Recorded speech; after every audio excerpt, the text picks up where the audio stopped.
This is example 5 in section 2.8, limits at infinity. We want to find the horizontal asymptotes for this function, the square root of x squared plus 1 over 2x minus 3. So in previous examples, when we want to find the horizontal asymptotes, we want to be able to calculate the limit as x approaches plus or minus infinity of some function, see if it goes to 0. So the limit of x approaches infinity of 1 over x we know is 0.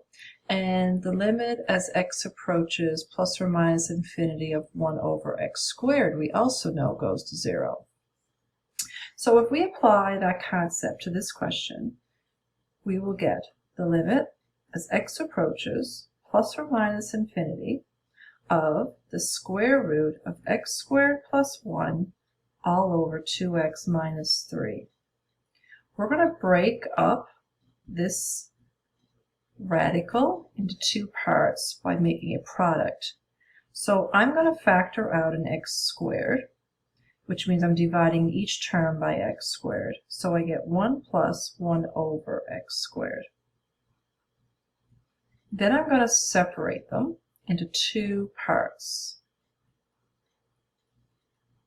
So I'm going to get the root of x squared times 1 plus 1 over x squared. Now, the root of x squared is defined to be the absolute value of x. I still have this radical all over 2x minus 3. So now what I'm going to do is I'm going to break them up into two parts because the absolute value function is defined if x is greater than 0 or less than 0. So I'm going to determine the limit as x approaches infinity, positive infinity first. So positive infinity means I'm going to use the positive value of x. So the absolute value is turned into x. I still have that radical.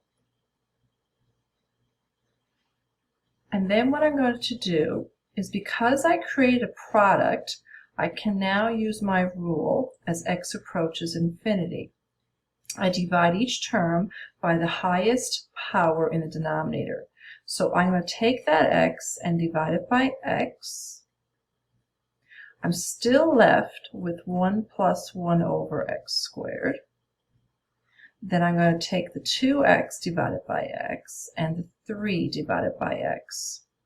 Now, when I look at this expression, I see that x over x cancels to 1. I have 1 plus 1 over x squared still.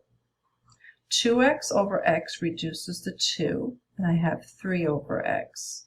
Now, as x gets really, really large, I know that I'm going to have 1 outside of the radical. I'm going to have 1 plus, and this term of 1 over x squared is going to go to 0, because as x gets really, really big, 1 divided by a number that's getting larger and larger is going to 0. I'm going to have a 2 minus, and the same thing. 3 divided by a number that increases in the denominator is going to go to 0. And then I'm left with 1 root 1 over 2, which is a half.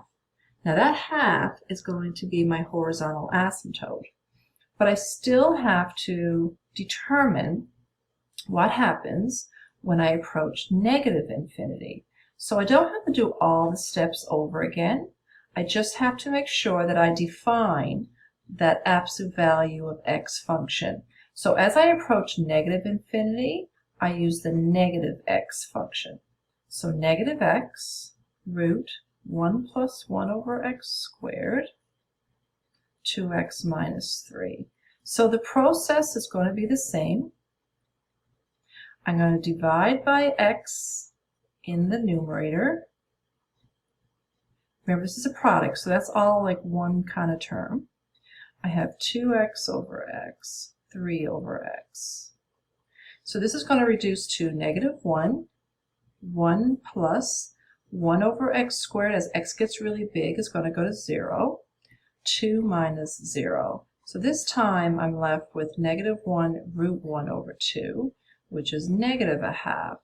So what does this tell me is that when the limit approaches plus or minus infinity, I'm getting a positive a half and negative a half. So my horizontal asymptotes are going to be y equals a half and y equals negative a half.